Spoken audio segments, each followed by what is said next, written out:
Okay, well, my name is Randy Carpenter, and I want to talk about electric vehicles and the reasons not to buy an electric vehicle until the technology and the infrastructure improves.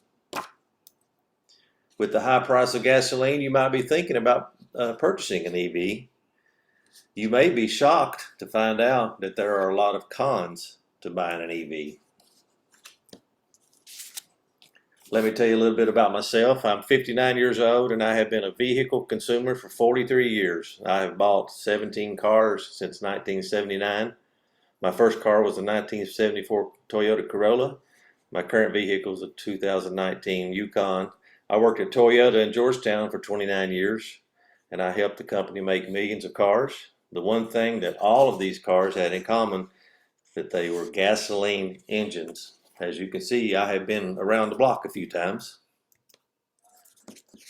Gasoline prices at this time are at an all-time high in American history.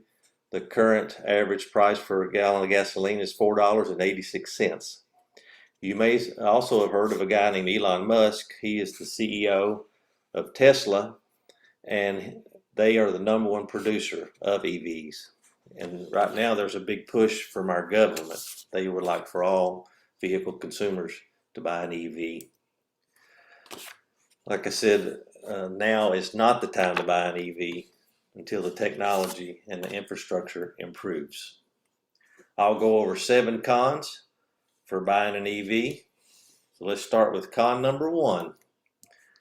There's not enough universal charging stations in the United States. According to plugshare.com, there are currently 47,243 charging stations in America. If you're looking for a charging station in Kentucky, there are only 161. If you want to look locally here in Madison County, there's only 25 public charging stations. And if you're wondering, there are 140,000 gasoline stations in America. Con number 2, not enough traveling distance or range in today's EVs. According to oceancrestmotors.com, the average EV can travel 259 miles on a full charge. That's like traveling from Berea to Asheville, North Carolina. By the way, the average gasoline car could travel 350 miles on a tank of gas. The EVs need more battery capacity, which leads me to con number 3. The amount of time needed to charge an EV battery. According to EnergisAge.com, fully recharging an EV battery can take up to 8 hours on a level 1 or 2 charger, and even the fast chargers can take 30 minutes to charge the battery to 80% capacity. When traveling long distances, most EV drivers, they will charge up to the 80% mark and then they'll head on down the road. How would you like it if it took you 30 minutes to put 80% of gasoline in your tank? I don't think so. Con number 4, battery replacements are very expensive. According to TrueCar.com, the average battery life in an EV is 8 years or 100,000 miles, whichever comes first. For Teslas, the most popular EV batteries cost between $12,000 and $15,000. Remember in con number 2, I mentioned about the driving range? The EV batteries, they will lose 2% of their range every year. The older the battery, the lower the driving range. And since I'm talking about EV batteries, let's talk about con number 5. EVs cause pollution and e-waste. This con is a big problem. When an EV owner says, my car doesn't pollute the air, you might need to tell them that according to usafacts.com, 79% of electricity in the United States comes from coal. It takes electricity to charge all these EVs. Let's talk about the lithium that is needed to go into the EV battery. According to ecojungle.com, there are major effects in lithium mining. It pollutes water sources that are near the mining site.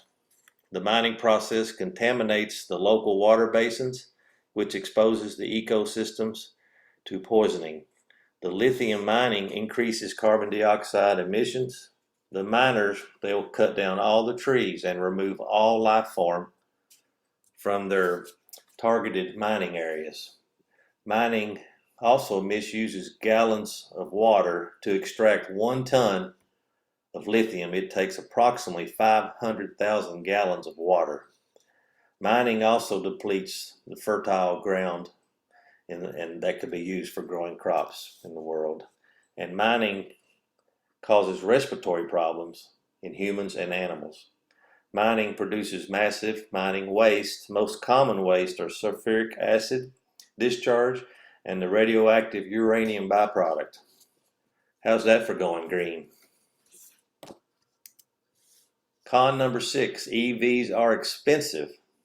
According to NBCnews.com, the average EV costs $60,000 compared to the average gasoline car at $45,000. That's a $15,000 difference. So if the average person drives 15,000 miles a year and the average gas mileage is 25.7 miles per gallon, that equals 583 gallons of gas that are burned each year, which equals to $2,883 spent each year on gasoline. Is the $15,000 extra that is paid for an EV really worth it? And the final con number 7, it creates dangers for pedestrians and bicyclists. According to CarAccidentHelp.com, EVs are extremely quiet during their operation, and they are less likely to be heard by pedestrians, bicyclists, and the visually impaired.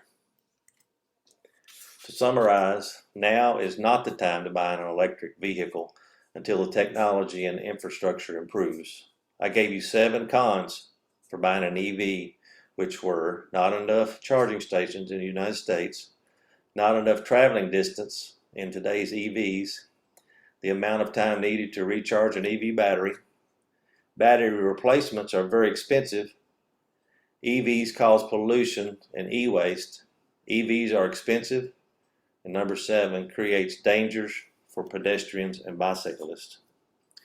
So I hope that I have convinced you to not buy an EV until the technology and the infrastructure improves. Thank you for listening.